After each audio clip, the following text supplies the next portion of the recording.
Nurse Jan, Nurse of the Truth. I hope everyone's having a great Monday. I am, but I'm just a little bit tired. But as usual, I always want to bring you the truth.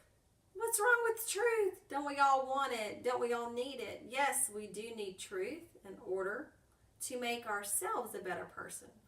So, with that being said about the word truth and wisdom and knowledge, right behind me is God Thoth. He is the God of wisdom, truth, and knowledge. He is the God of the universe that hung the moon and the stars, and he is the God of the moon. So, at Anubis, he is the gatekeeper, the gateway to the star system, Ceres, the God of embalming. And isn't it quite strange how the American Christians embalm their people? We learned everything from the ancient Egyptians, you see, friends. There's nothing new under the sun. Goddess Bastet and Goddess Sekhmet. You see the two sides of the coin, the woman's power, and their nice side. You see, you don't want to make a woman mad because she'll claw your eyes out. So basically, that's the cat woman in us. So, what am I going to talk about next? Well, my friends, you have to get this book, Moses is Akenaten by Ahmed Osman. I got it about 5 or 6 days ago, and I am almost done. Yes, truth seekers, I read and read and read for you, to bring you the truth. So, Moses and Akenaten, you know, the little baby Moses that they put in a reed basket, and the Pharaoh's daughter takes him and raises him as her own, and he's raised up like a little prince, and his name is Moses. He is with his brother that he thinks is his real brother as the prince of Egypt under the Pharaoh. But in the story, he sees one of the Egyptians being mean and ugly to the Hebrew, the Aparu, the Hebrew. And he kills the Egyptian and runs off into Midian, which is in Saudi Arabia, the Sinai, my friends, has nowhere to do with Egypt. So you're wondering, wow, how far are you down into Egypt to run into Midian in the Sinai desert? But that's another story.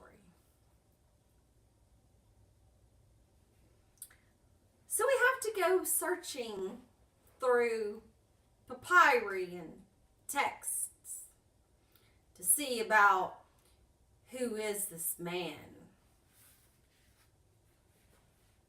There's things you have to know as well, my truth seekers, that there was no chariots until the 18th dynasty. And also, did you know there were no camels that were domesticated in the Middle East until about 900 AD?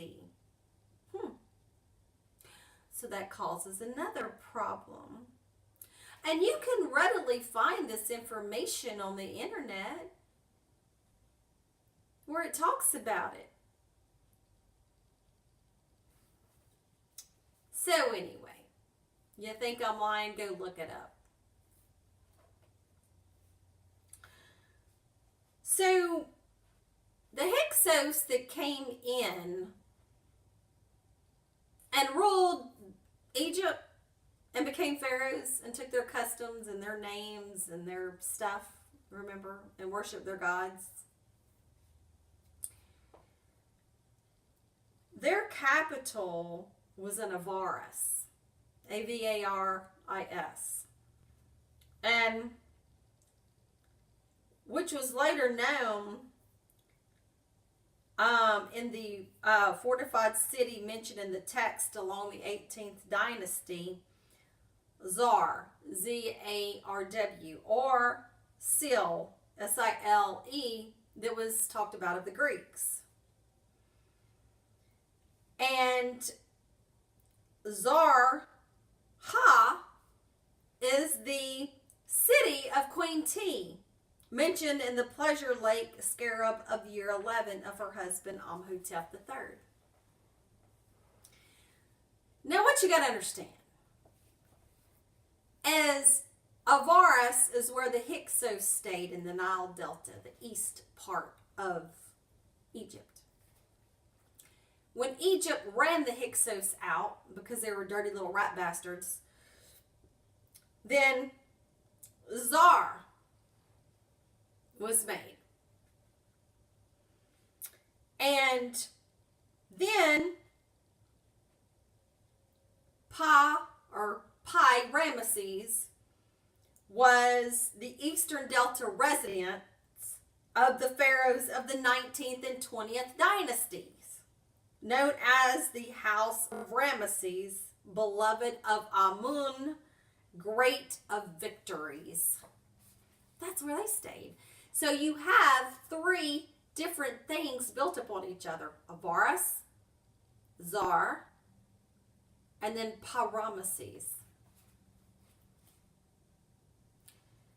And Queen T, the city of Queen T, was built by Amhotep III.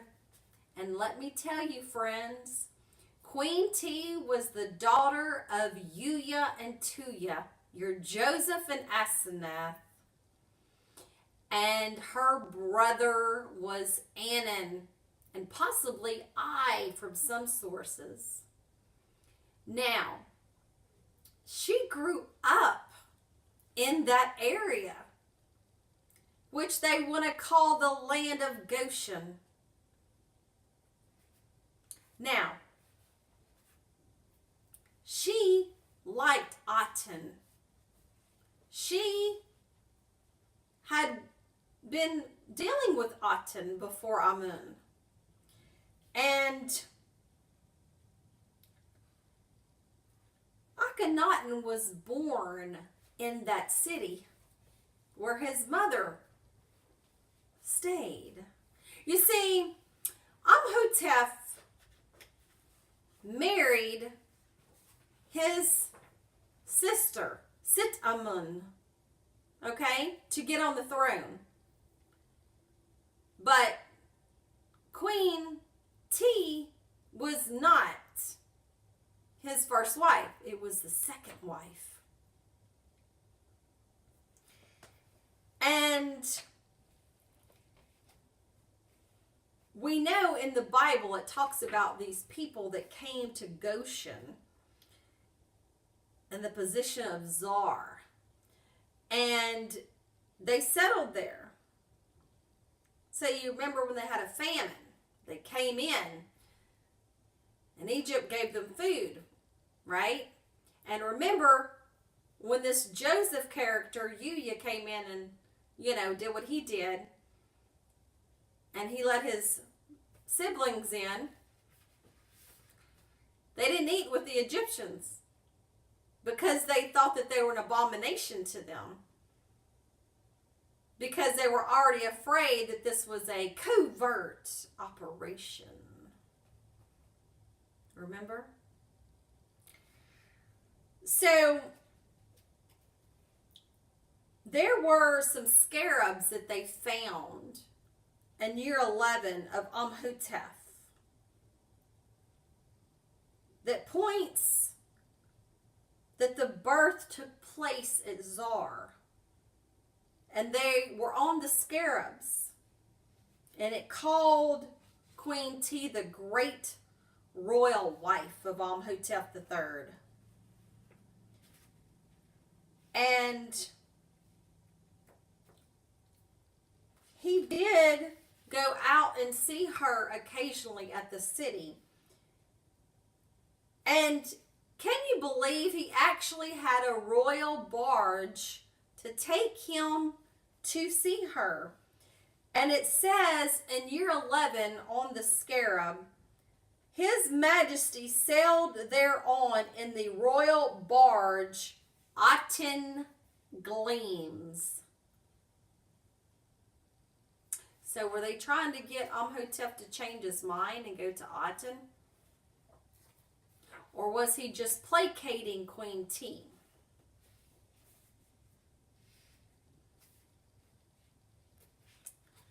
Now, some other interesting facts is that during the 20th dynasty, the Ramesside period, they built the fortified city there. No, excuse me, not the 20th, the 12th. The kings of the 12th dynasty are known to have built a fortified city. And there was an autobiography by Sinuhe, a court official who fled from Egypt to Palestine during the last days of Amenemhat I, the first king of the 12th dynasty, mentions his passing the border fortress, which at the time bore the name Ways of Horus. So the border city was rebuilt and refortified by the Asiatic Hyksos rulers who took control of Egypt for just over a century. And during this period, it became known as Avaris. Later, when the kings of the 18th dynasty expelled the Hyksos, they in turn rebuilt the city with new fortifications, and it was given the new name of Zar, and it became the main outpost on the Asiatic frontier, the point at which Egyptian armies began and ended their campaigns against Palestine and Syria.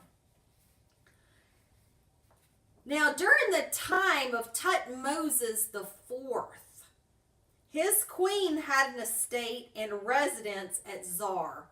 Oh my, do you see the family implications here? And did you know that he stayed there as well? And T took summer residence in the area of nearby Goshen in the Eastern Delta, where her father family had been allowed to settle, that came from Canaan.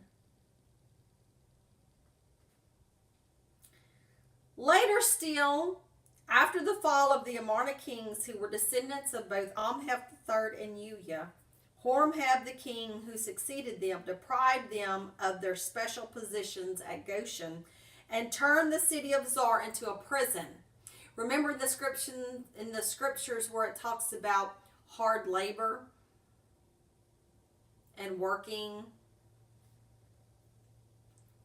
So, in the book of Exodus, it describes as a store city within the walls of Zar.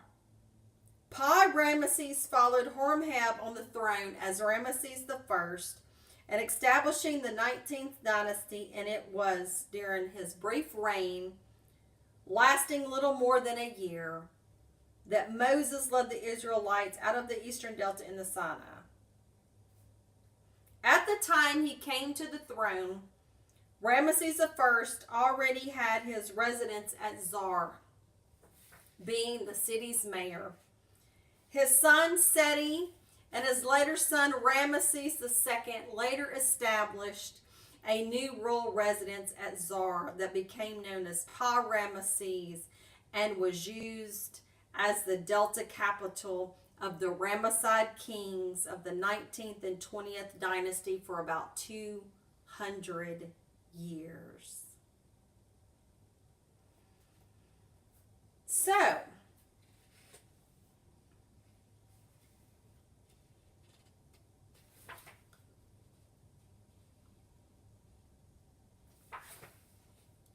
Ramesses was situated in a fertile wine-producing area and laid in the center of a great vineyard. And Zar was a wine-producing area. Amenhotep III's first jubilee in his year 30 were found in the Malkata Palace complex at western Thebes, and a wine jar from the house of Aten at Zar belonging to his year 5 was found in the tomb of Tutankhamun. Wow. Pi-Ramesses was the forefront of every foreign land, the end of Egypt. And located between Palestine and Egypt, Zar had an identical location at the starting point of the road of Horus leading to Palestine.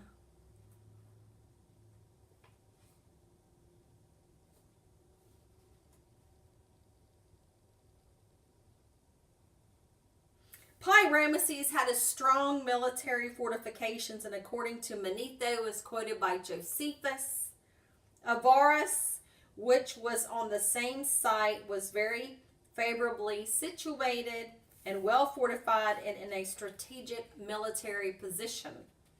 That was equally true of Zar.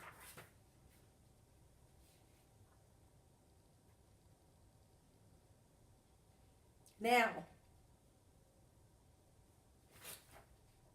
Queen T lived there. Amenhotep III built her own house, her own little palace at Zar. She got pregnant with a Tutmosis that was born before Akenaten, which mysteriously died. Now, we don't know. We don't know if he was taken off or if he was poisoned.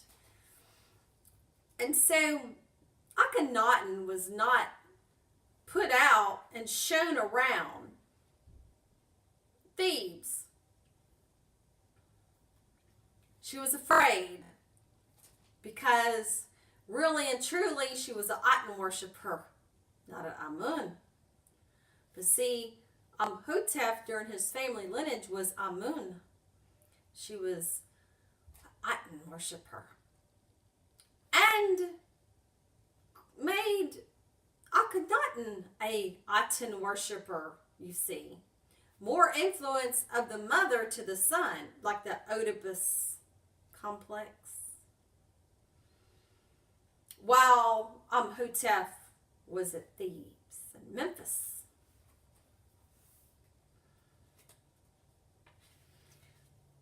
Now, in Exodus 13:17, it indicates the city of Ramesses was near the way of the land of the Philistines, known from Egyptian sources as the road of Horus, leading from Zar to Gaza to Canaan.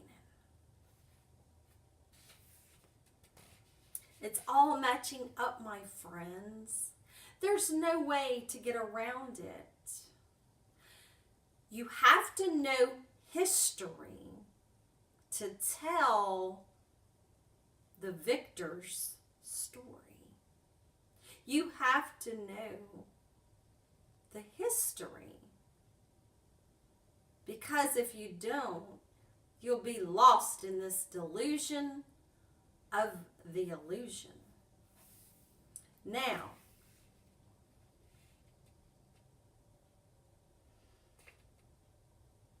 let's see what else it has to say about this Zar.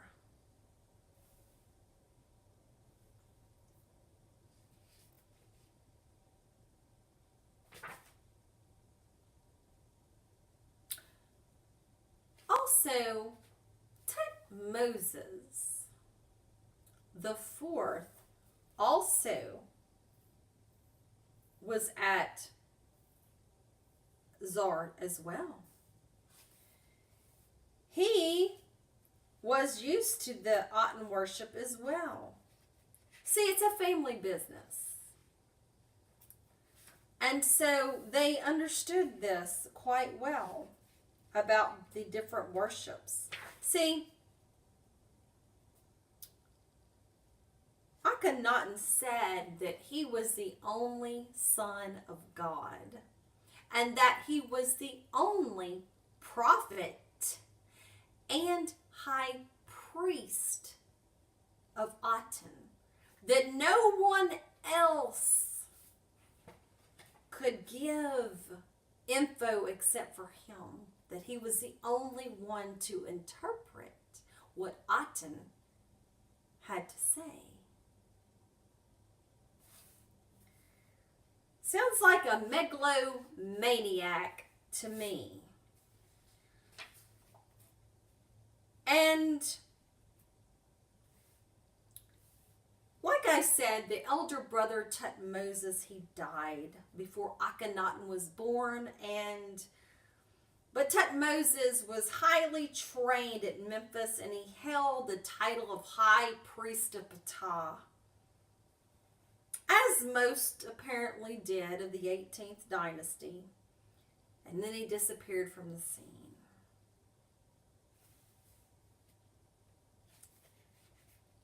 And Amhotep IV changed his name to Akenaten and was the prophet and the high priest.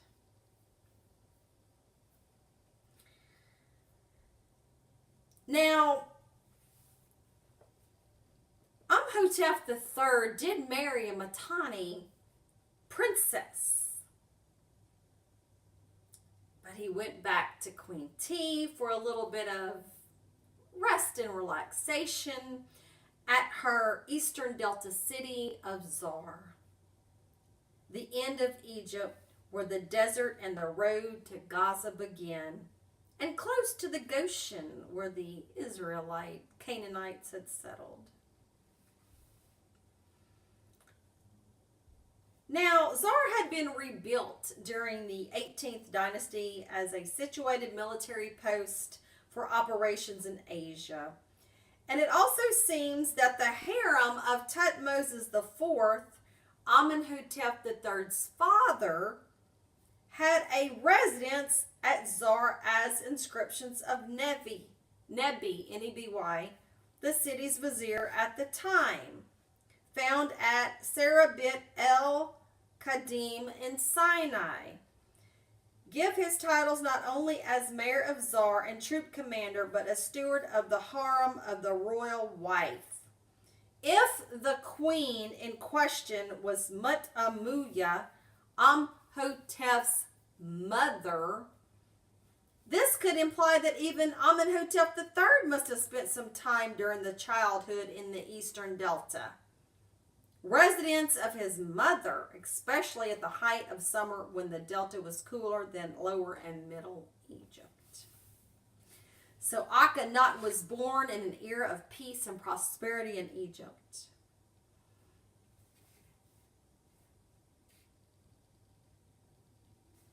During the reign of Amenhotep II, the king's grandfather, and Tutmosis IV, the father, a gradual but growing fusion had taken place between the cult of Amun, the patron god of the 18th dynasty, and the cult of Ra, the sun god, whose former center of worship was far to the north at On, or Heliopolis, north of modern Cairo and close to the important administrative and military capital of Memphis.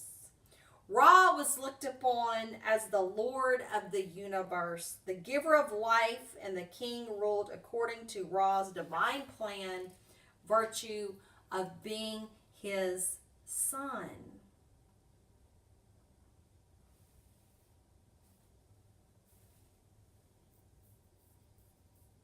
He was called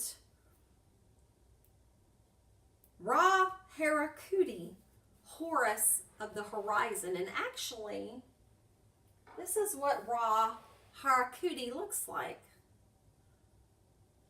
Okay? That was the first images of him that Akenaten worshipped is Ra Harakuti, a man with the head of a falcon and a sun disk on his head.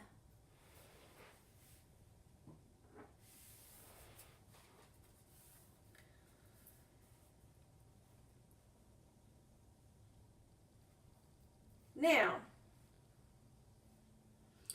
Akenaten was not trained like all the other pharaohs. He didn't really have a lot of military experience. He didn't have a lot of administrative duties. He didn't have a lot of great hunting experience. There's nothing written, nothing chiseled, nothing that we can find. He was not in the scene. He was kind of kept hidden.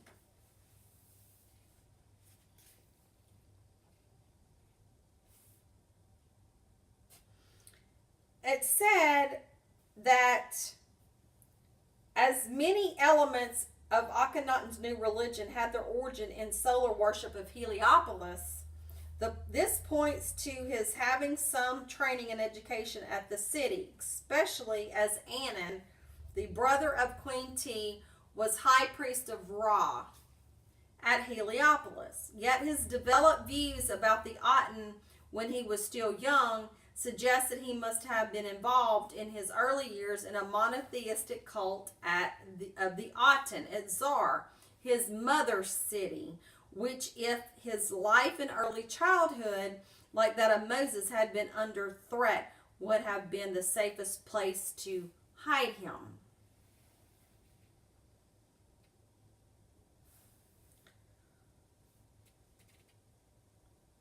Now, there was a temple of Aten already in existence at the time of Akhenaten was constructing his first Aten temple of Karnak.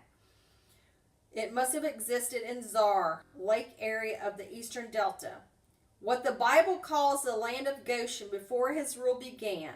In addition, we have the text of a wine jar placed in the tomb of Tut at the time of his death that reads year 5.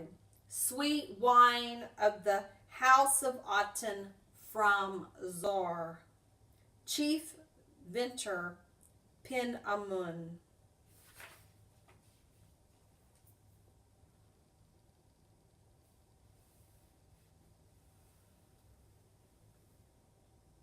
Tai took the precaution of ensuring his right to the throne by marrying him to his sister, daughter of Amheph III, and his sister Sit Amun, and therefore the rightful heiress whom the young prince succeeded in converting to his new religion.